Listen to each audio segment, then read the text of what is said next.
The voice coming from behind the half-open door stopped Owen Yates dead in his tracks. He had been walking down the hallway of his own house, boots in hand so as not to wake his daughter, fully intending to pass her bedroom door the way he had done every night for the past 3 years, quickly, guiltily, the way a man passes a wound he cannot bring himself to clean. He had been managing just fine until he heard it. That voice. Soft as creek water in summer, steady as a heartbeat, reading words out loud in the darkness. He pressed his back against the hallway wall and did not breathe. Inside the room, Maggie Turner was sitting on the edge of his daughter Clara's bed, with a small oil lamp casting a circle of amber light across the pages of a worn book. Owen could see the slice of it through the crack of the door, the edge of Maggie's dark braid falling over one shoulder, the way Clara's small hand had crept out from beneath the quilt and found Maggie's knee without either of them acknowledging it, the way Maggie kept reading as though that tiny hand anchored her to something real. The book was about a girl who traveled across a great sea to find a new home. Owen recognized it. It had belonged to his wife, Elena. He had not opened it in 3 years. He had not known anyone else knew where it lived on the shelf. Something in his chest cracked open like dry timber. He stood there in the dark hallway, back against the rough-hewn pine wall, boots dangling from one hand, and he listened. He listened to every word. He listened until Maggie reached the end of the chapter and closed the book gently, until she smoothed the quilt around Clara's shoulders, until she whispered something low and private that made Clara smile in that half-asleep way children smile when they feel completely safe. He listened, and by the time Maggie rose from the bed and turned toward the door, Owen Yates understood something devastating and irrevocable. He was not the same man who had walked down this hallway 5 minutes ago, and there would be no going back. He pressed himself flat against the wall as the door opened. He held his breath. Maggie stepped out into the hallway with the oil lamp shielded in her palm, and she turned and she saw him. For a long, airless moment, neither of them spoke. Then Owen said, quietly, hoarsely, as though the words had been pulled from somewhere very deep, "That was her mother's book." And Maggie Turner looked at him with those dark, careful eyes of hers, and said just as quietly, "I know. Clara told me." The air between them was alive with something neither of them had any business feeling. It had all started 6 weeks earlier, on the morning Maggie Turner arrived in the town of Harlan Creek, Texas, in the autumn of 1882. The stagecoach had been 3 hours late, which was not unusual on the San Antonio to Harlan Creek line, given the state of the South Road after the September rains. Owen Yates had been standing outside the stage depot since noon, hat brim pulled low against the white October sun, convincing himself he was doing the sensible thing.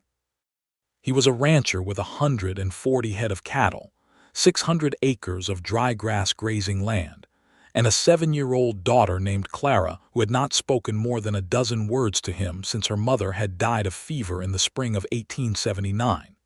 He needed a housekeeper. He had placed a notice in the San Antonio Daily Express because his sister-in-law, who had been coming to stay with Clara 3 days a week, was moving to California with her husband. The notice had been reasonable and plain. Seeking responsible woman, position of housekeeper and child's companion, room and board provided, fair wage, references required. He had been careful not to say anything about marriage. He was not looking for a wife. He was looking for stability for his daughter, and he needed to stop standing in the sun feeling sentimental about it. The stage came rolling in behind 6 dusty horses, and before the wheels had fully stopped, the door swung open and a woman stepped down without waiting for the driver's hand. She was not what he had expected, which was foolish since he had not let himself expect anything particular.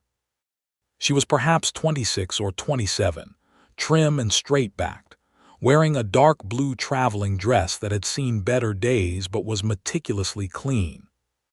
Her hair was very dark, pulled back under a practical hat, and she had a carpet bag in one hand and a flat wooden box under her arm that turned out, he would later learn, to contain her sewing tools. She looked at Harlan Creek's one dusty main street with the expression of someone taking an honest accounting, not disappointed, not impressed, simply measuring. She spotted him before he moved. He did not know how. "Mr. Yates," she said, walking toward him directly. "Miss Turner," he said, touching the brim of his hat. She put out her hand. He shook it. Her grip was firm and her palm was calloused, which told him she was not lying about being accustomed to work. "I appreciate the position," she said. "I'll give you my references now if you'd like, or after we've spoken plainly about the terms." He liked that. He liked the word plainly. "After," he said, and gestured toward his wagon.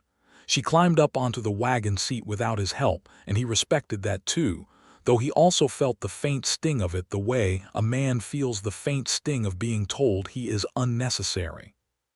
The ride out to the Yates ranch took 40 minutes along a rutted road through scrub oak and pale yellow grassland that stretched to the horizon in all directions. Owen told her about the work, the house, the cooking, the laundry, the care of Clara. He was honest about the last part. "She's quiet," he said. "She keeps to herself. She's been that way since her mother passed. I don't want her pushed into anything. If she doesn't warm to you right away, give her time." Maggie Turner was looking out at the grassland. "How long has it been?" she asked. 3 years, a pause. "And you, how long has it been for you?" Nobody had ever asked him that before. The directness of it startled him into honesty. "About the same, I reckon." She turned and looked at him then, and he kept his eyes on the road. "What happened to your last housekeeper?" she asked. "My sister-in-law wasn't a housekeeper, she was family, and she's moving to California." "I meant before her." He tightened his hands on the reins. "There wasn't one before her." Maggie said nothing else for the rest of the drive, and he was grateful for that too. The ranch house was a solid 2-story structure built from locally milled pine, more practical than pretty, with a wide front porch and a kitchen that took up a good portion of the ground floor. Elena had planted roses along the front fence, and they had gone wild in 3 years of neglect, sprawling across the posts in thick unpruned tangles that were more thorns than blooms. Owen watched Maggie's eyes travel over them as she stepped down from the wagon. Clara was waiting on the porch. Owen had told her that morning that a woman was coming to help with the house, and Clara had received this information the way she received most information, with a silence so complete it was impossible to know whether she was frightened, indifferent, or secretly furious. She was small for 7, with her mother's dark eyes and his own angular jaw, and she stood on the porch now with her arms at her sides and her expression perfectly, carefully blank. Maggie walked up the porch steps and stopped in front of her. Owen braced himself. Maggie crouched down so that she was at eye level with Clara, and she said, "I heard there's a good fishing creek somewhere on this property." Clara blinked. This was not anything like what she had been prepared for. "There is," Clara said after a pause that lasted approximately 10 years. "I've never been any good at fishing," Maggie said. "I always end up talking too much and scaring the fish away." Clara stared at her. Then very quietly she said, "You have to be patient." "I'm working on that," Maggie said, and stood up. Owen let out the breath he had been holding for most of the previous 3 minutes. That evening over supper, Maggie asked Clara to show her where things were kept in the kitchen, and Clara, without making any fuss about it, did. Owen sat at the table drinking his coffee and watching this with a feeling he could not name, something that lived between relief and grief, because his daughter was showing a stranger where her mother had kept the cornmeal and the cast iron skillet, and that was both a good thing and a thing that broke his heart in two. The first week was careful and quiet. Maggie learned the house and its rhythms the way she learned most things. It seemed through observation and patience, making very few mistakes and correcting the ones she made without embarrassment.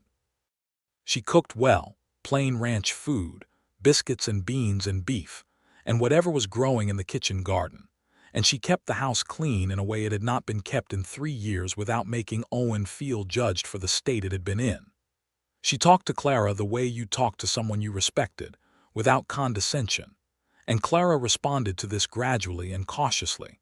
The way a wild thing comes toward a hand held out with food alert for any reason to bolt, but drawn forward by need. Owen watched it all from a distance. He was good at distance. He had been good at it for 3 years. What he was not good at was the way Maggie Turner moved through his house as though she had always been there. He was not good at the way she smelled of lye soap and something faintly sweet, some herb he could not identify, when she passed him in the kitchen. He was not good at the conversations she started at supper, real conversations, not pleasantries, about whether the drought would hold through winter, or whether the Cattlemen's Association in San Antonio was going to actually stand behind the smaller ranchers the way they claimed or continue to serve the large operators. And he was absolutely not good at the fact that she had an opinion about all of it, and was not shy about saying so. He started coming in from the range earlier than he needed to. He told himself it was because the south pasture fence needed attention, and it made more sense to work on it from this side of the property. He was lying to himself, but it was a comfortable lie, and he had been living with comfortable lies for some time. The first real crack in the careful distance between them happened on a Thursday afternoon in the second week, when Owen came into the kitchen to find Maggie standing at the table with a letter in her hand and a look on her face that she was working hard to hide. He stopped in the doorway. "Bad news," he said. She looked up fast. She had not heard him come in. "It's nothing," she said, folding the letter. "You don't have to tell me," he said, but he stayed in the doorway because something in her face made him reluctant to walk away. She was quiet for a moment. Then she said, "My brother owes money to a man in San Antonio, a bad man, not the kind you negotiate with." Owen came into the kitchen and pulled out a chair and sat down. "How much money?" She named a figure. It was not a small amount. "Your brother," Owen said. "Where is he now?" "Cattle Drive. Won't be back until December, by which time the deadline will have passed." She set the letter on the table and looked at it. "He doesn't know about the deadline. The man who wrote this wrote to me instead of Thomas because he knows Thomas won't come back to settle it. He's hoping I'll handle it." "Will you?" She looked at him directly. "I don't have that kind of money, Mr. Yates. I didn't ask if you had the money, I asked if you'd handle it." Something shifted in her expression, surprise maybe, or the beginning of trust. "Yes," she said. "I'll handle it, I just have to figure out how." He nodded. "You let me know if you need anything." She studied him for a moment, as though trying to determine whether the offer was genuine. Then she said, "I'll remember that," and folded the letter and put it in her apron pocket, and that was the end of it, except that it wasn't, because from that point forward something between them had shifted infinitesimally toward frankness. Clara had begun, by the end of the second week, to follow Maggie around with the subtlety of a small shadow. She appeared in the kitchen while Maggie was cooking and sat at the table with a book, not asking for anything, simply being present. She showed up in the yard while Maggie was hanging laundry and picked up one end of a wet sheet without being asked. Owen saw this from the barn and had to turn away and do something with a bridle for a while until he trusted his face again. On the Saturday of the third week, Maggie came to find him in the barn. "Clara asked me to read to her tonight," she said. Owen was working on a saddle and did not look up. "She did. She's been carrying around a book for the past 2 days. I think she wants to show me something." He did look up then, and Maggie was standing in the barn doorway with the afternoon light behind her, and she had the expression of someone bearing careful, precious news. "Which book?" he said. She told him the title. It was a collection of stories, an illustrated volume he had bought in San Antonio 2 years before Alina died, one of those books from back east that had cost more than it should have. He had not known Clara still had it. "That's fine," he said, "if she wants you to." Maggie nodded and turned to go and then turned back. "She also asked me if I thought her mother was still somewhere." The saddle work stopped. "What did you tell her?" he said. "I told her I didn't know for certain, but that I believed people who were loved that much couldn't go very far." She paused. "I hope that was all right." Owen found that he could not speak for a moment. He looked back down at the saddle. "That was fine," he said, in a voice that was more air than sound. He heard her footsteps moving back toward the house, and he sat there in the barn in the smell of hay and horse until he was sure his hands had stopped shaking. Clara was, in fact, holding Alina's old book when Owen came in for supper that evening, not the illustrated collection, but the other one, the one about the girl crossing the sea. He saw her carrying it and felt the old familiar blow of grief, but it was different this time. It was softer, he did not know why. After supper, while he was on the porch looking at the dark sky and the enormous stars that spread across the Texas night like spilled salt, he heard Clara ask Maggie if she would please read to her before bed. He heard Maggie say yes, of course. He heard their footsteps going up the stairs. He told himself he would go up in 20 minutes to say good night, which was what he always did, or tried to do, on the nights he was not so tired from the range that he fell asleep in the chair. He went inside and washed his face and walked up the stairs with his boots in his hand. And then he was in the hallway, and the door was half open, and the voice was coming through it, and Owen Yates stopped walking and his whole life changed. He listened to every word. He listened to Maggie's voice move through the story with a quietness and a warmth that made the old words new, that made the dim upstairs hallway of his ranch house feel like somewhere sacred. He listened to Clara's breathing slow from the quick shallow breath of wakefulness to the long steady breath of sleep, and he listened to Maggie read on past the moment when Clara's eyes had surely closed, as though she understood that the reading itself was the point, and not just the delivery of sleep. When Maggie stepped out into the hallway and found him standing there with his boots in his hand, and he said that was her mother's book, something in the air between them acknowledged a truth that neither of them was ready to name. But it was named, silently, in the amber light of the oil lamp. He stepped back to let her pass. She passed close enough that he could have reached out and touched her arm. He did not. She went down the stairs without another word, and he stood in the hallway outside his daughter's room for a long time before he went in to check on Clara. Clara was deeply asleep with the book held against her chest. He eased it gently from her arms and looked at the cover for a moment, the faded illustration of a ship on a pale sea. And then he set it on the nightstand and stood in the dark of his daughter's room and looked at her small, peaceful face and understood, with complete and terrible clarity, that he was in danger of something.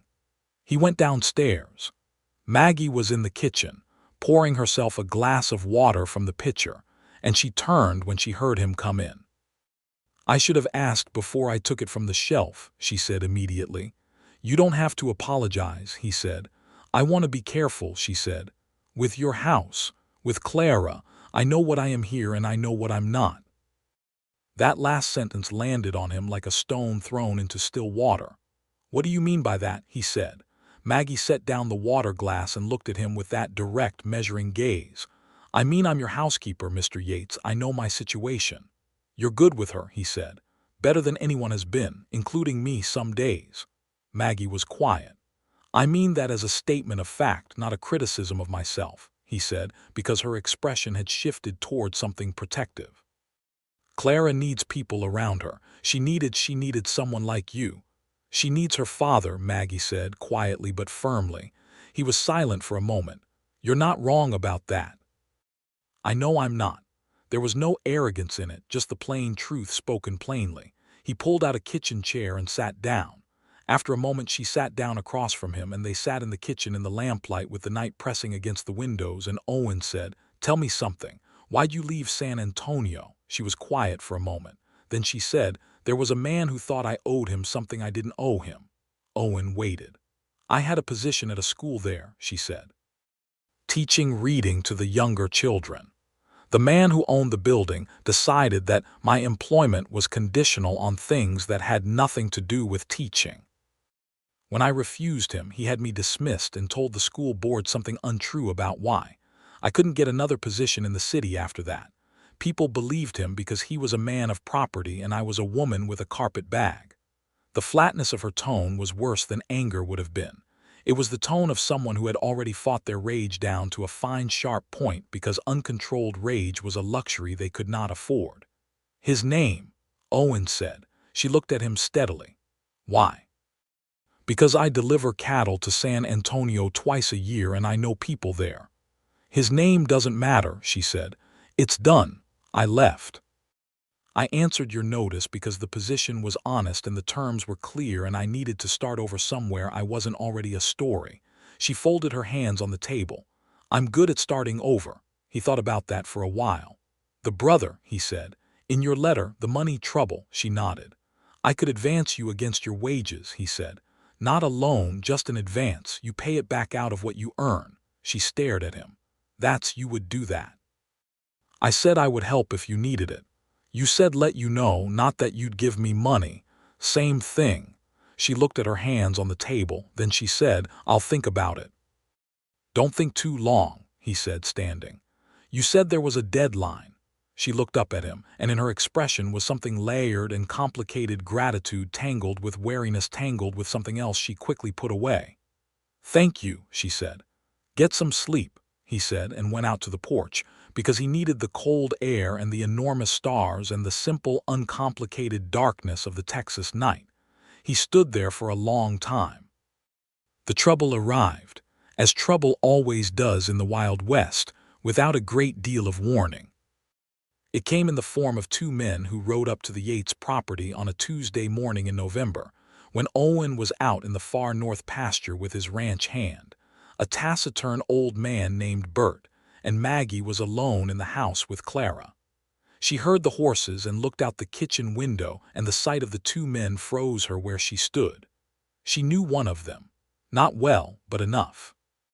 His name was Calhoun, and he worked for the same man in San Antonio who had written to her about her brother's debt.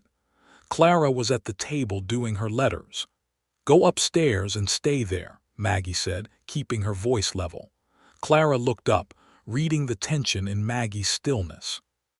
Without a word, she collected her slate board and her chalk and went upstairs, and Maggie heard her bedroom door click shut. She went to the front door. Calhoun was a wide man with a flat face and a calm that was more threatening than aggression. He tipped his hat when she opened the door, which was worse than if he hadn't. Miss Turner, he said, long way from San Antonio. What do you want, Calhoun? She said. Mr. Devereaux sends his regards. He says the deadline on your brother's account is the end of the month. He's moving it up. Moving it up to what? This Friday. She stood very still. That's not the agreement. Agreements change, Calhoun said pleasantly. Mr. Devereaux is of the opinion that you've had enough time. I told him I'd have the money, she said. He's heard promises before. Calhoun looked past her into the house, and his gaze traveled over the kitchen, the hallway, the staircase, with the leisurely assessment of a man gauging the value of property. Nice place, he said. Man named Yates owned this. Maggie's blood went cold. Get off this property, she said. Her voice was completely steady. It was something she had learned in the schoolroom, the voice that did not waver, even when you were afraid. Calhoun smiled. Friday, he said, and tipped his hat again and rode away. She stood in the doorway until both horses had cleared the property gate. Then she went inside and sat down at the kitchen table and put her hands flat on the wood and took 3 long breaths. Upstairs, she heard Clara's door open. Maggie. Clara's voice came from the top of the stairs, small and uncertain. I'm here, Maggie said. Come down, sweetheart. Everything's all right. When Owen came in at noon, Maggie was at the stove and her face told him everything before she opened her mouth. He pulled up a chair and said, Talk, she told him. All of it, not just the visit from Calhoun, but the full story of her brother's debt and how it had come about, and the deadline and the name Devereaux, which she had carefully not given him before. When she finished, he sat without speaking for a moment. Devereaux, he said. Garrett Devereaux out of San Antonio. She looked at him. You know him. I know of him, Owen said, and his jaw was tight. He's been in a dispute with the Cattlemen's Association for the past year. He tried to buy up land in this county last spring, got turned down.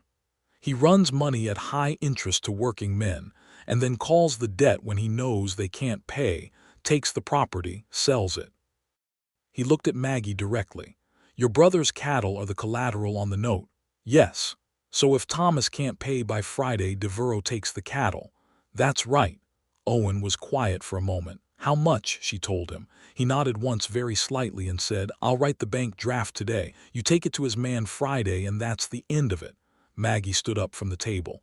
"I cannot ask you to do that." "You're not asking, I'm deciding."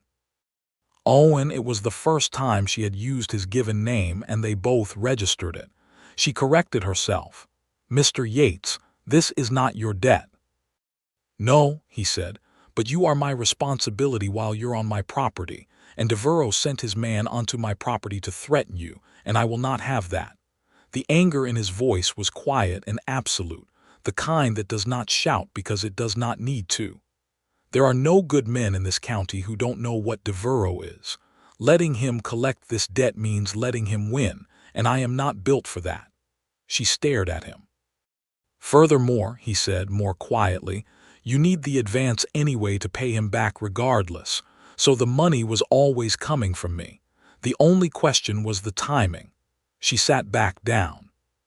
She put her face in her hands briefly, not crying, just holding herself together, and then she looked up and said, "I'll pay every cent back." "I know you will," he said simply, and got up to go to the desk where he kept his bank records, and that was the end of the argument. What happened next was not the end of Devereaux's interest in Maggie Turner. That was Owen's mistake, believing that paying the debt would close the door. He drove Maggie to town that Friday himself, with Bert riding behind the wagon as an additional discouragement to anything Calhoun might consider. The draft was delivered to Calhoun's hand at the stage depot, receipt was given, and Maggie Turner stood there with her back straight and her eyes forward and watched Calhoun fold the receipt into his coat pocket with that flat, unpleasant smile of his. "Tell Devereaux the account is settled," Owen said. "I'll tell him," Calhoun said. But a week later, a letter arrived addressed to Owen Yates, which surprised him until he opened it and found that Devereaux was informing him, in the smooth, courteous language of a man who went to church every Sunday and swindled people every Monday, that since Owen Yates had taken responsibility for the Turner debt, Devereaux wished to discuss a larger business arrangement at Owen's earliest convenience. Owen read the letter twice and threw it in the fire. The next morning, he saddled his horse and rode to town to send a telegraph to his contact in San Antonio, a man named Holloway who sat on the Cattlemen's Association board and had spent the better part of 2 years trying to build a legal case against Devereaux for predatory lending practices. Owen laid out what Devereaux had done to Maggie's brother and what the man's man had said on Owen's property, and he asked Holloway if it was useful. Holloway's reply came back that afternoon. "Extremely useful. Please send written statement soonest. We have 12 other similar cases and yours makes 13. Owen rode home with something settled and hard in him, the satisfaction of a man who has found the proper use for his anger. He told Maggie what he had done. She was quiet for a long moment. Then she said, "He'll know it was me who gave you the information." "He already knows you're connected to me," Owen said. "Calhoun saw you in my house." "That's what I was afraid of," she said. "Holloway has a lawyer in San Antonio. If we submit Thomas's note as evidence, the association's case against Devereaux gets stronger, but your brother needs to know." "I'll write to him," Maggie said. "I know which drive he's on. The foreman can get a letter to him." "Good." She looked at him. "You are not what I expected," she said. He was not sure how to take that. What did you expect? She thought about it. A man who needed his floors swept. He almost laughed. It had been a long time since he had come close to laughing, and the near miss of it startled him. "I do need my floors swept," he said. "I know," she said, "but that's not what you are." They were standing in the kitchen in the late afternoon, the light coming in sideways through the window the way it does in November, gold and tired, and Owen Yates was looking at Maggie Turner and thinking something he absolutely could not afford to think. And then Clara came in through the back door with mud on her boots and a look of supreme innocence, and the moment dissolved. But the moment had happened, and both of them knew it. Through November, the ranch settled into a winter rhythm. The days grew short and cold. The grass went gray, and the sky came down low over the Yates property, and the world contracted to the warmth of the house and the fire in the kitchen grate, and the three of them in the circle of lamplight after supper. Clara had begun to talk. This was not a small thing. It was the largest thing that had happened on the Yates property since Alina had died, and Owen was aware of it with every conversation, aware that he should not read too much into it, aware that he absolutely was reading everything into it. His daughter was talking. She was asking Maggie questions about the books she read, and telling Maggie about the ranch and the horses and the creek, where she had tried to teach Maggie to fish on a cold Saturday afternoon, and they had come back without a single fish, but both of them laughing, Clara's laughter high and silver, and rare as a coin found in the road, Maggie's laughter lower and warmer and surprised, as though she had not expected to laugh and was glad she had. Owen had watched them come back from the creek from the porch, and he had sat down in the porch chair and looked out at the gray November land and felt something in him, something that had been frozen solid for 3 years, begin very slowly to move. He did not say anything to Maggie about it. He was not built for saying things about what he felt. Alina had always told him he communicated his feelings the way a man communicated directions, by pointing and expecting the other person to figure out the rest of the journey themselves. He thought about that often lately. He thought about Alina less with grief and more with a kind of gentle accuracy, the way you look at something you love very much and understand completely, without sentimentality. What he did instead of talking about his feelings was watch Maggie Turner move through his days and be careful about it, and tell himself he was being careful enough. He was not being careful enough. December came, and with it a letter from Thomas Turner, Maggie's brother, arriving from somewhere in West Texas, written in the slightly guilty hand of a man who knew he had caused trouble and was sorry about it. He confirmed the note was legitimate and said he would cooperate with Holloway's lawyers fully when he returned in January. He also, Owen noted when Maggie read the letter aloud at the supper table with Clara present, said that he was glad Maggie had found a good situation and that he would come to meet Owen Yates when he came back, to settle the accounts properly. "Your brother sounds like a decent man," Owen said. "He is," Maggie said. "He just makes terrible decisions about money and excellent decisions about cattle, which is why he's on a cattle drive and not in a bank." Clara asked, "What's a cattle drive?" And the supper table conversation turned cheerful and operational, the way it could now, easily, naturally, because Maggie was there, and the house was no longer 3 rooms of silence and avoidance. After supper, when Clara had gone upstairs and Owen and Maggie were clearing the table together, Owen said, without fully planning to, "Are you happy here?" She stopped with a stack of plates in her hands and looked at him. "That's a strange question," she said. "Is it?" She set the plates on the counter and thought about it for a moment, genuinely, not dismissively. "I am," she said, "more than I expected to be, which I think was what you were actually asking." "It was," he admitted. She turned back to the dishes. "Are you?" she said. He dried a plate and thought about it with the same honesty she had given him. "More than I have been in a long time," he said. Neither of them said anything else for a while, but the silence was the warm kind, the kind that meant something had been established and did not need to be repeated. The Christmas season was the fullest the Yates house had been in years. Maggie had written to her friend in San Antonio, a woman named Frances who ran a millinery shop and who arrived on the stage 3 days before Christmas with enough luggage to suggest she had not heard of the concept of packing light. Frances was round and loud and funny in a way that seemed to fill every room she entered, and Clara took to her immediately. Owen liked her because she treated Maggie with the easy affection of someone who had known her through hard times, and because she looked at the Yates ranch house and at Owen Yates with the bright assessing gaze of a woman who was doing all the accounting she needed to do. On the second evening, when Maggie and Clara had gone upstairs to wrap gifts and Frances and Owen were sitting on the porch with cups of coffee in the cold December air, Frances said, without preamble, "She hasn't been this way in years." Owen looked at her. "What way?" "Settled," Frances said, At ease, like she's not waiting for something to go wrong. She paused. She had a hard time of it in San Antonio. I don't know how much she's told you. Some of it, he said. She doesn't tell people things easily, Francis said. The fact that she's told you some of it means something. He said nothing. Francis looked at him sidelong, the way a woman looks at a man she is deciding whether to take seriously. She's not the kind of woman who needs rescuing, Mr. Yates, but she is the kind of woman who needs someone who sees her clearly and doesn't flinch from what they see. Most men flinch, she said. He drank his coffee. You don't seem like the flinching type, Francis said, and went back inside. Owen sat on the porch in the cold for a while longer, looking at the winter stars, and thought about seeing clearly and not flinching, and what it meant to be afraid of a different kind of thing than he had been afraid of for the past 3 years.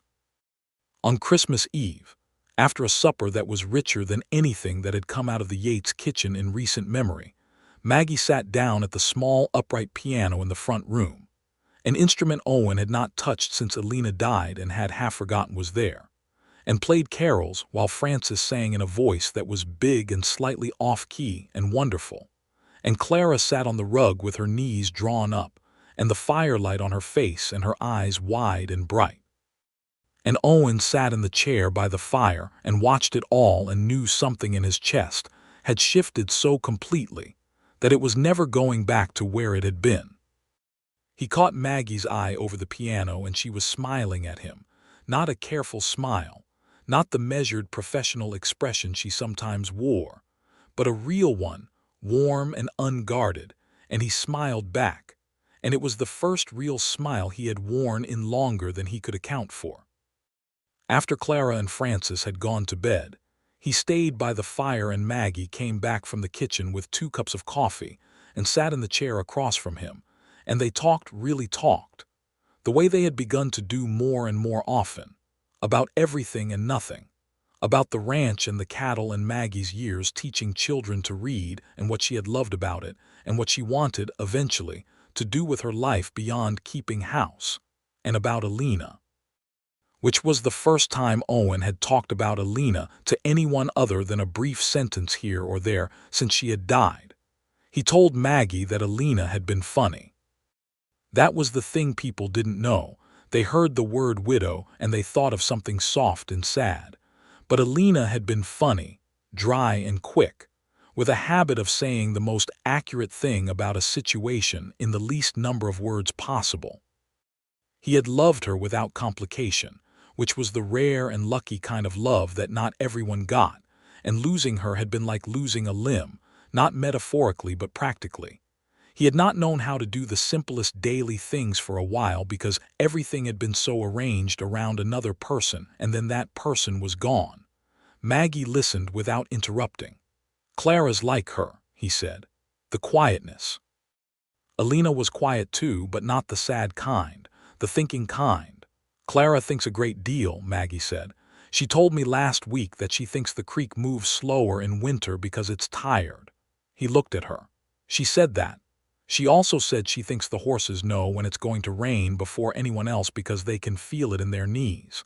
He was quiet for a moment. Alina used to say the same thing about her own knees. Maggie was smiling and her eyes were bright in the firelight, and she said, "She's carrying more of her mother than she knows." "She is," he said. He looked into the fire. "Thank you," he said. For making her feel like it's safe to talk about it." Maggie was quiet for a moment. Then she said, "She needed someone to go first. You were too close to the grief to go first." He turned to look at her. "I still am sometimes." "I know," she said, "but you're less close than you were." They sat in the firelight a while longer, close and quiet. And then Maggie said goodnight and went upstairs.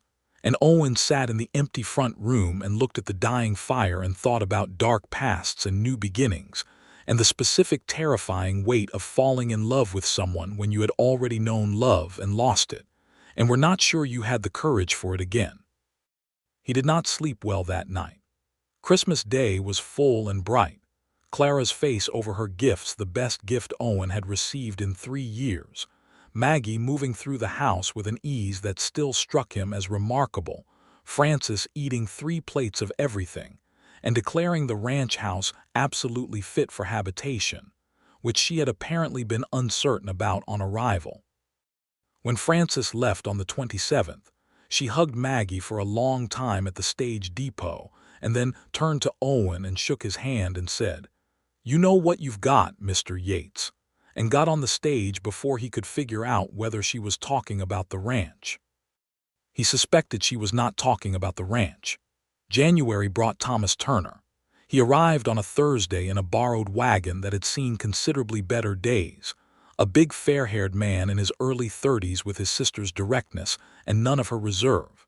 He shook Owen's hand with genuine warmth, was immediately appropriated by Clara, who wanted to show him the horses, and then sat down with Owen at the kitchen table after supper while Maggie put Clara to bed and settled the accounts.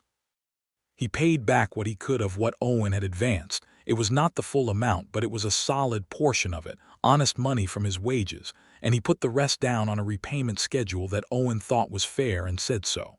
Thomas looked relieved in the particular way of men who have been carrying debt shame for months. "My sister wrote me about this place," Thomas said. "About you." Owen was careful. "What did she say?" "That it was honest work and good people." Thomas looked at his coffee cup. "She also said it was the first time since San Antonio she'd felt like herself." He looked up. "I owe you for that too, on top of the money." Owen said, "You don't owe me for that." "No," Thomas said slowly, looking at him. "I don't suppose I do." He was quiet for a moment. "She's been through things she shouldn't have had to go through," he said. "I haven't always been around the way I should have. She's stubborn as a post about letting people help her." "I've noticed," Owen said. Thomas smiled. It was his sister's smile, that same slight private warmth. "She's letting you help her," he said. Owen said nothing. "I just want her to be happy," Thomas said simply. "I don't say that as a warning. I say it as a statement of fact." He drank his coffee. "She seems happy."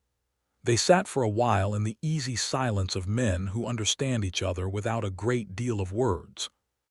When Maggie came back downstairs after putting Clara to bed, she found her brother and Owen sitting in comfortable quiet, and she looked between them with a slightly suspicious expression that told Owen she was trying to determine what had been said and was not entirely sure she wanted to know.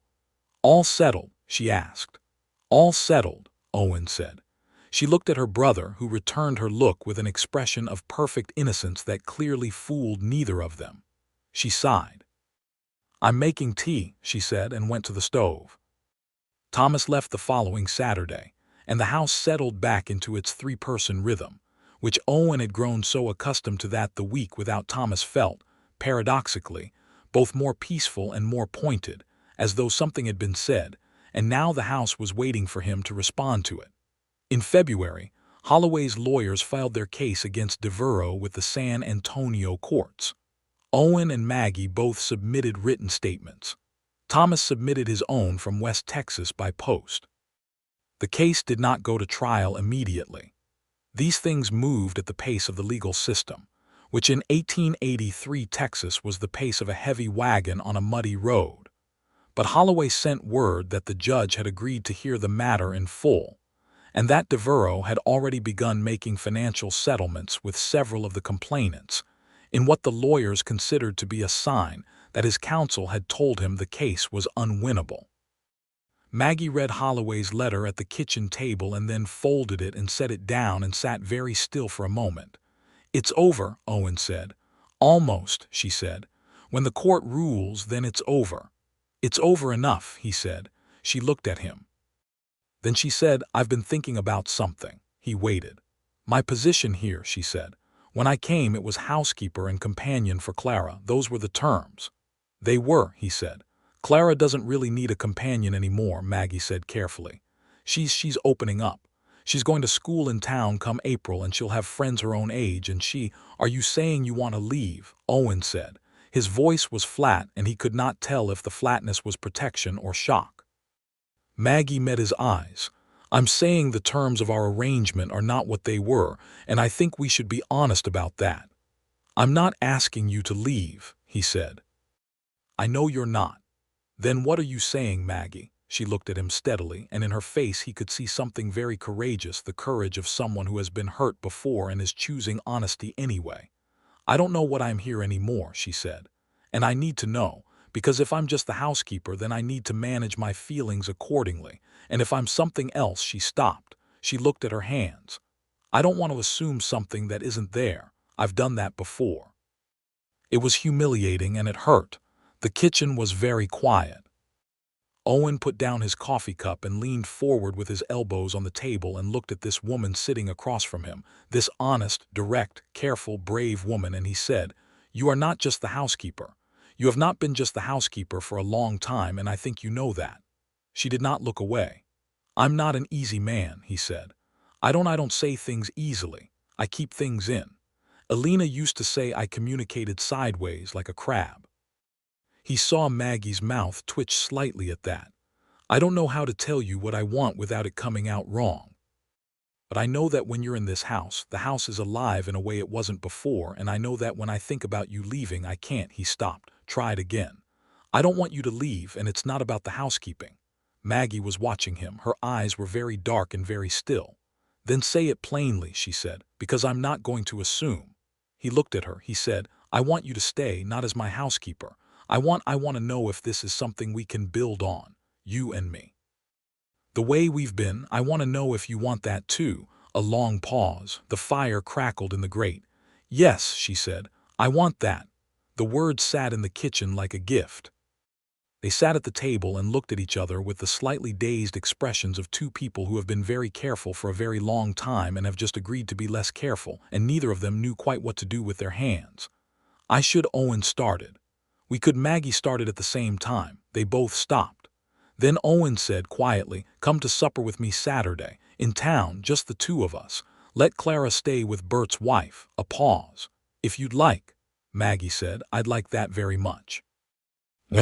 They went to supper on Saturday at the only decent restaurant in Harlan Creek, a small establishment run by a Mexican family named Alvarez who served good food and minded their own business. Owen wore his better jacket and had shaved carefully, and Maggie wore the green dress that Frances had left behind for her as a Christmas gift, because Maggie owned nothing she considered suitable for a proper evening. And she looked, Owen thought privately, with the quiet devastation of a man seeing something clearly for the first time extraordinary. They talked and ate and talked more, and Owen told her things about himself he had not told anyone, about the years before he had the ranch, the 2 years he had spent as a trail driver out of Kansas, and the year in New Mexico that he did not speak about much. And she told him things about herself, about the school where she had loved teaching and the books she had read and the places she wanted to go someday. San Francisco maybe, or New Orleans, places she had read about and imagined but never seen. "We could go to New Orleans," he said, and then caught himself because "we" was a word with implications. But Maggie said, "I'd like that." New Orleans in spring, I've heard, is something else entirely. And he said, "Then we'll go." And that was both a promise and a declaration and a future, all in a single sentence. Walking back to the wagon afterward, Owen took her hand. It was cold out and she had thin gloves and his hands were warm, and she let him take it and her fingers curled around his, and neither of them said anything about it, but both of them were very aware of it the whole drive home. At the ranch house, he helped her down from the wagon in the cold starlit dark, and she stood on the step below him and looked up at him. And he said her name, just Maggie, with something in his voice that had no other category but feeling. And she put her free hand against his chest and leaned up and kissed him, not tentatively but not wildly either, just honestly, the way she did most things.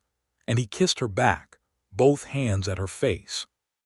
And the cold February night was suddenly the warmest place he had ever been. When they came apart, she was looking at him with her dark eyes full of something careful and certain at the same time. "I've been wanting to do that since Christmas," she said. "I've been wanting to do that since longer than that," he said.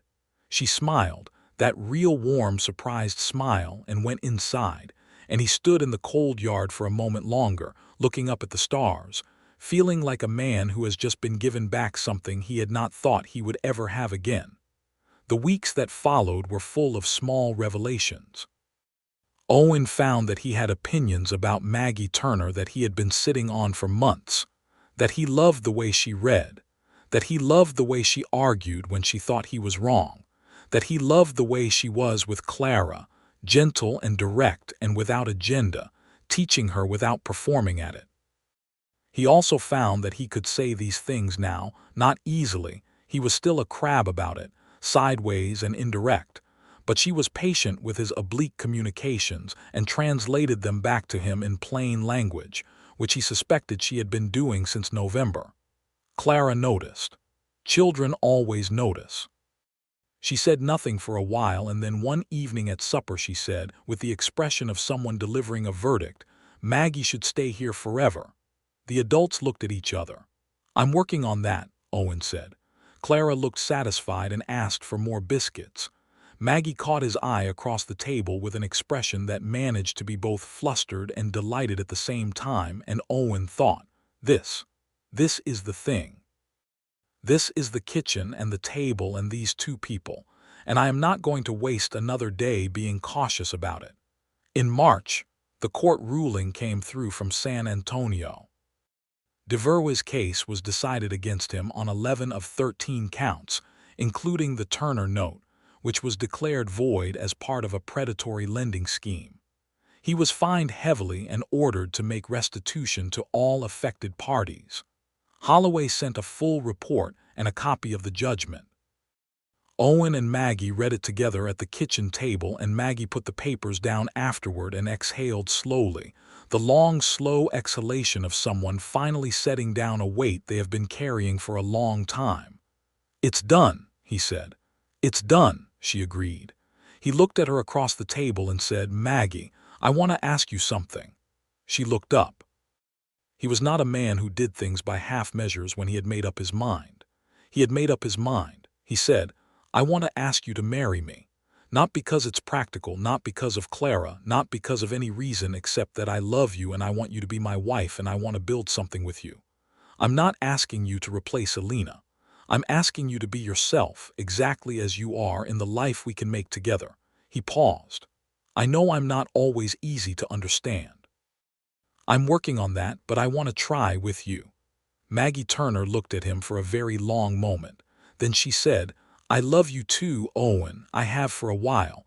I was just waiting to know if you knew it." He said, "I know it," she said. "Then yes." He came around the table and she stood up and he held her for a long time.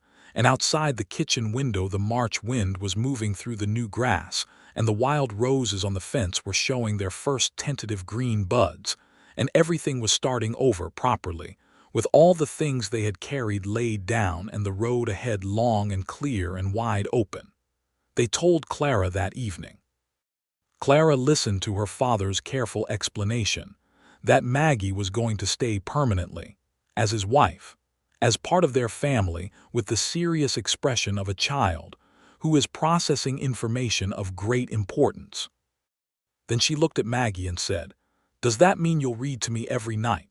Maggie said, "Every night you want me to." Clara said, "Good," and went back to her drawing, which was in the Yates family the equivalent of a standing ovation. They were married in April in the spring on a Saturday morning at the small Methodist church in Harlan Creek, with Thomas Turner and Francis and Bert and his wife and a handful of their nearest neighbors in attendance. Maggie wore a dress that Francis had made her pale ivory with blue at the collar, the most beautiful piece of clothing she had ever owned. And Owen wore his best suit, and looked at her walking up the aisle of that small church with the same expression he had worn in the kitchen in February when she had agreed to his proposal, the expression of a man who is receiving something he was not sure he deserved and intends to spend the rest of his life proving he does. Clara, standing beside her father, held his hand very tightly during the ceremony, and then Maggie's hand on the other side, and between the three of them something clicked into place, solid and permanent, like a well-fitted joint in good timber. The reception afterward was held on the lawn of the Yates Ranch, which was now also the home of Maggie Yates, and there was food and music, a fiddler from town and dancing, And at some point Clara ended up on Owen's shoulders and Maggie was laughing so hard she had to hold onto Thomas's arm to stay standing.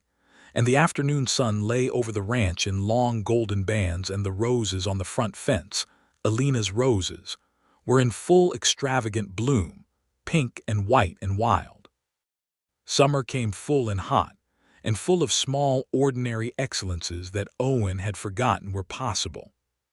Maggie began a kitchen garden that was twice the size of the previous one, and attacked it with the organizational energy of someone who had been waiting for ground to work in. She also, quietly and without making it a project, began teaching Clara to read beyond what the town school was providing, 2 evenings a week at the kitchen table. And Clara, who had her mother's mind, moved through books at a rate that made Owen simultaneously proud and slightly intimidated. In the evenings, after Clara was in bed, Owen and Maggie sat on the porch or in the front room and talked, or didn't talk, comfortable in the silence between words the way you can only be with someone who knows you. He told her more about Alina, because she asked, and because it was right to, and Maggie listened and never tried to compete with the past or erase it, understanding, as she always did, the correct place for things. She had started in her own time to teach reading to 2 families on neighboring properties, children who could not get to the town school regularly, and their mothers who had never had the opportunity to learn. She went once a week, rode herself there on the gray mare Owen had made clear was hers, and came back with stories about the children that made the supper table conversations rich and lively. Owen watched her do this and felt the particular pride that is not possessive but simply recognizant, the pride of seeing someone be entirely themselves. In the fall, Maggie told him she was expecting a child. She told him in the kitchen in the morning before Clara was up, standing at the stove with her back to him, and then turning around and saying it directly the way she said everything. And Owen crossed the kitchen in 3 steps and held her face in his hands and kissed her forehead and her cheeks, and then her mouth. And she was laughing against him, startled by the force of his gladness. And he held her for a long time in the kitchen in the early light while the fire came up and the coffee pot began to rattle. Clara, told at breakfast, took the information with the same weighted seriousness she brought to all important matters, and then said, "I hope it's a boy. I'd like a brother." Maggie and Owen looked at each other. "We'll see," Maggie said. Clara said, "I'm just saying my preference." Thomas, informed by letter, wrote back in approximately 48 hours, with a letter that was 3 pages of mostly exclamation, and some practical questions about the due date, and whether Owen had arranged for a good doctor, which Owen had. A woman physician in Harlan Creek named Dr. Amelia Cross, who was one of only 3 women practicing medicine in that part of Texas in 1883, and who was excellent. Frances wrote from San Antonio to say she would be there for the birth if she had to walk the whole way, which Owen privately believed she was capable of. The winter was a good one. The ranch did well, the cattle price was strong, and Owen had made a favorable arrangement to sell to a large buyer in the spring, which put them in a better position than they had been in years. He hired a second ranch hand, a young man named Elliot who was quiet and capable and who Bert approved of, which was the most important criterion. The house was warm and full and alive in a way Owen had stopped believing it would ever be again, and every evening after supper, after Clara's lessons, after the fire was banked and the lamps were low, he sat with his wife in the lamplight and thought, "This is the thing. This is everything." The baby was born in May of 1884, on a warm morning with the sound of mockingbirds outside the open window. It was a boy, as Clara had requested, and he was large and healthy and loud about it from the first moment. They named him Samuel, which had been Owen's father's name, and Thomas Turner's middle name by coincidence, which Thomas pointed out in his next letter with an air of deep satisfaction. Clara held Samuel with the expression of someone who has received exactly what they ordered and is very pleased with the quality. She sat in the chair by the bedroom window with him in her arms very carefully, and looked at him with her mother's dark eyes, her birth mother's eyes, Owen thought, and felt that layered grief that was now softer and more manageable, the grief that lived alongside gratitude and said, "Hello, Samuel. I'm your sister. I'll tell you how everything works." Maggie, tired and luminous in the bed, caught Owen's eye across the room, and they shared a look that was everything, the whole history and the whole future in a single quiet exchange. "He's perfect," Owen said. "He is," Maggie agreed. "He also looks exactly like you, which I consider a design flaw." Owen laughed. It was a real laugh, the full-throated kind, and it filled the room, and Clara looked up from Samuel with slightly round eyes because she did not remember the last time her father had laughed like that. She would come to know it well. The case against Devereaux concluded fully that summer, with a final restitution payment coming to both Thomas and Owen, that Thomas used to buy his own parcel of land north of Abilene, 20 acres and a small house, and enough cattle to start properly. He wrote to say he was staying put this time. That trail driving was a young man's game, and he was 28 now, and had found a woman named Ruth who thought he was worth settling for. Owen wrote back that he was glad to hear it, and enclosed a letter from Clara, who was teaching Samuel to clap, and had opinions about Elliot's handling of the south fence that Owen thought Thomas should be made aware of. Life on the Yates ranch moved forward the way good lives move, not without difficulty or loss or the occasional bruising collision with the unpredictable nature of existence, but with more good than bad, and with the reliable foundation of two people who had chosen each other clearly and with open eyes. In the evenings, Maggie still read to Clara. This did not change with the addition of Samuel or with Clara's increasing ability to read on her own. It had become a thing between them that was its own kind of ritual, its own form of language. Sometimes it was a chapter, sometimes just a few pages, sometimes an entire story from beginning to end if the story demanded it.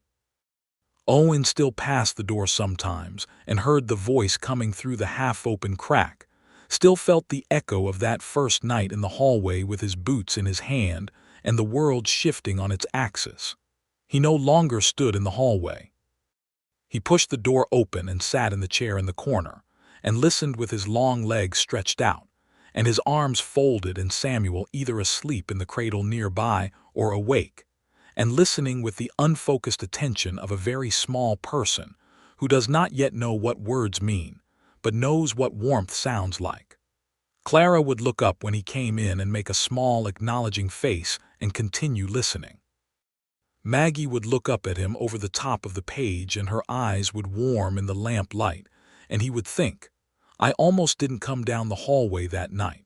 I almost turned back at the stairs." He was very grateful he hadn't.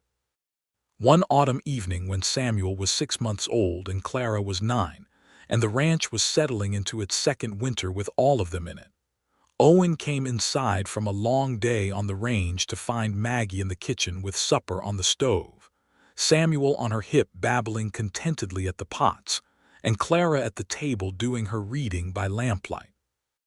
The scene had the specific quality of something he would hold in his memory for the rest of his life, the lamplight and the steam and the smell of the food, and the sound of his daughter's pen on paper and his wife's voice, half singing a bit of a song he didn't know to the baby, something low and rhythmic that she had probably made up on the spot. He stood in the kitchen doorway and looked at it. Maggie turned from the stove and saw him standing there. "How was the north fence?" she said. "Good," he said. "Elliot did a proper job on it." "Good." She handed Samuel to him, because Samuel was making increasingly definitive gestures toward his father and had been doing so for about 10 minutes. "Supper's nearly ready. Can you take him outside for 5 minutes so the noise doesn't wake him before I want him woken?" He took his son and stood on the porch in the cool October air with Samuel looking out at the world with the deep seriousness of a person who is seeing trees for perhaps the 47th time, but is not yet sure they have understood trees fully enough to be comfortable about it. "That's the post oak," Owen told him. the one at the far side of the yard. Your grandmother planted it, or your grandfather did, I'm not certain which. It's been there longer than I have." Samuel made a sound of comprehensive understanding. "The gray horse is yours," Owen said. "When you're old enough. Maggie's riding the bay now, so the gray is available, and you look like you'll be tall enough for a good horse." Samuel patted Owen's face with one slightly damp hand. "Thank you," Owen said. Inside, the lamplight was gold in the kitchen window, and Maggie was calling Clara to set the table, and Clara was calling back some negotiation about finishing her paragraph first. And this argument about paragraphs and table setting, this warm light in the cold evening, this child's weight in his arms. This was the life he had been building toward without knowing it, back through all the grief and the silence and the 3 cold years, and here it was. He walked back inside. Supper was good, and then better, because Clara had a story about school that involved a misunderstanding about a chicken that was so genuinely funny that all 4 of them ended up laughing, Samuel most enthusiastically, and with the least comprehension. After supper, Owen washed the dishes while Maggie put Samuel down, and Clara did her letters at the table, and then she went up to bed and looked back at her father from the doorway of the kitchen with Alina's eyes and said, "Is Maggie going to read tonight?" "Go ask her," Owen said. She went upstairs. He put the last dish away and dried his hands and went to the foot of the stairs and listened. He could hear Maggie's voice, already in the cadence of the story, already settled into that warmth. He climbed the stairs quietly, not with his boots in his hand this time, but properly, not hiding, not caught in a hallway afraid of what he was feeling. He pushed the door open softly. Maggie was on the edge of Clara's bed with the lamp, and Clara was under the quilt with her eyes at half-mast, already going, already sailing down into sleep on the sound of the words. Samuel was in his cradle in the corner, also asleep, a small bundle of peace in the amber light. Owen sat in the chair in the corner, the one he had moved in there 3 months ago for precisely this purpose, and folded his arms and listened. Maggie read to the end of the chapter. She always read to the end of the chapter. She closed the book softly and looked across the room at Owen, and in the lamplight they were just 2 people in a room full of sleeping children, full of the whole improbable beautiful life they had somehow gotten right, and she said nothing, and he said nothing, because nothing needed to be said. He reached out his hand, she took it. They went out of the room together, leaving the lamp low and the door open, the way you leave a door open in a house that is full and warm and safe, where nothing needs to be kept out and everything that matters is already inside.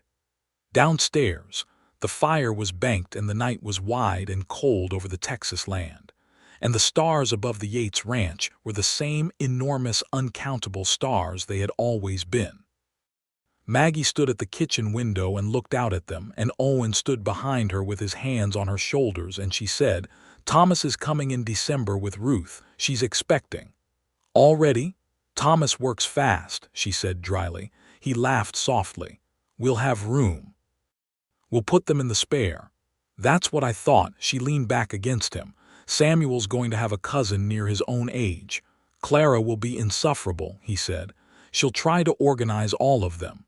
"She'll probably succeed," Maggie said. He pressed his lips to the top of her head. Outside, the stars turned slowly over the dark land, and the horses stood quiet in their paddock, and the roses on the front fence had gone bare for winter, as they did every year, waiting for the spring when they would come back extravagant and wild and impossible to contain. "Maggie," he said, "I'm glad you answered the notice." She turned in his arms and looked up at him with those dark eyes that had been seeing him clearly since the day she stepped off the stage in Harlan Creek, and she said, "I'm glad you left it in the paper." He kissed her, and the fire ticked in the grate, and the house held them all, Clara asleep above with her books, Samuel asleep above in his cradle, the whole dear improbable family asleep and safe and continuing, and Owen Yates, who had stood alone in a dark hallway 8 months ago, and had his life changed by a voice reading a bedtime story, held his wife in the warm kitchen of his ranch house, and understood with complete and peaceful certainty that some gifts come to you sideways, through a half-open door. In the voice of a woman reading to your daughter in the dark, and you have to be standing in the right place in the hallway to hear them. He had been standing in exactly the right place. The years settled in around the Yates ranch with the natural weight of time that is well used.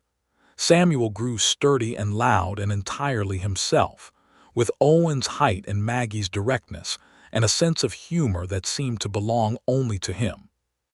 Clara grew into a young woman of formidable intelligence and characteristic quiet, who went off to a teacher's college in Austin at 16 and wrote home every week, long detailed letters full of books and arguments, and exactly the kind of thinking that made both her parents proud enough to be slightly embarrassed about it.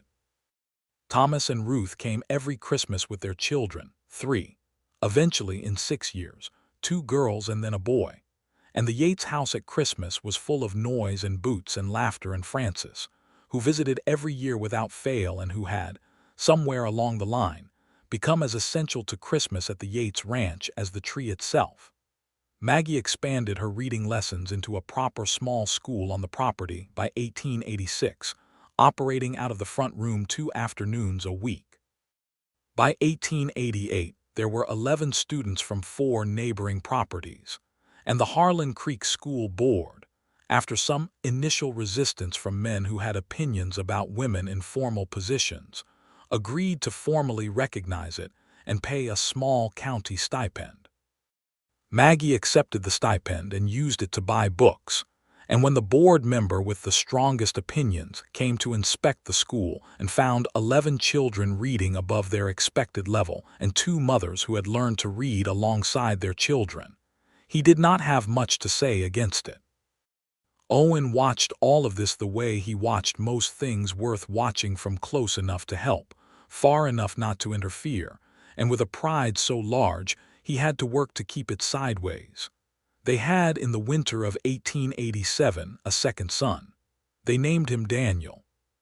He was born in a snowstorm that was unusual for that part of Texas, the kind of snowstorm people talked about for years afterward, and he arrived with a great deal of volume and opinion, which he maintained as a characteristic for the rest of his childhood. Clara, home from school for the holidays, held him with the expression of an experienced professional. Samuel, aged 3, looked at him and said, "He's loud," with the tone of someone who considers this a personal affront. "You were louder," Maggie told him. "I was not," Samuel said. "You were," Owen confirmed. Samuel considered this information and decided to accept it, which was more than Daniel did when told inconvenient things as he grew older. The Yates ranch grew and changed and held. The dry grass years came and went, and the good years came and went, and Owen and Maggie weathered both with the practical intelligence and the shared honesty that had been the foundation of their partnership from the beginning. They argued, they were both too direct not to argue, and they settled arguments the way adults do, with words and honesty and the security of 2 people who know that the argument is never about the argument, that what is underneath it is simply the pressure of a life being lived closely with another person, and that pressure is not a problem to be solved but a condition to be understood. On a spring evening in 1889, Owen came in from the range to find Maggie on the porch reading, which she did less often than she wanted to and more often than she used to. Samuel and Daniel were playing in the yard with a rope and a barrel and a plan that had disaster written into every element of it. Owen stopped at the porch steps and looked at the yard and said, "Should I intervene?" Maggie said, without looking up from her book, "You should let it play out. Nobody is going to get seriously hurt and they'll learn something from whatever goes wrong." He sat down in the other porch chair. The afternoon was warm and the roses were in bloom. Alina's roses, Maggie's roses now, tended and pruned and more beautiful for the years of care. "Clara wrote," Maggie said. "What's she doing?" "She's applied for a position at a school in Austin. Proper school, secondary level. She thinks she'll get it." She looked up. "She says she'll be home in August, and she's bringing someone." Owen looked at her. "Someone?" A young man from her college who is apparently studying to be a doctor. She says he's very serious and she thinks we'll like him. Owen looked back at the yard where Samuel and Daniel had achieved exactly the failure Maggie had predicted and were now examining the results with scientific interest. "She's 20, he said. "I know. She's very young." "I know." Maggie was watching him with a slight smile. "She shouldn't," he stopped. He thought about what it was like to be 20 and to know your own mind. He thought about Maggie at whatever age she had been when she got on a stagecoach to Harlan Creek to work for a widower she had never met. He thought about himself at 20, absolutely certain about everything and wrong about most of it. "You're right," he said. Maggie said, "I usually am." He looked at her.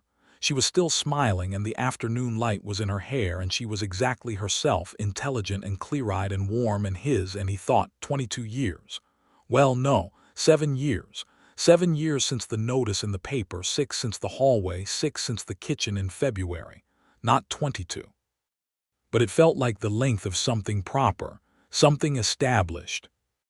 He reached across and took her hand the way he had taken it that night in the lamplight in Clara's room, and she turned her palm and laced her fingers through his.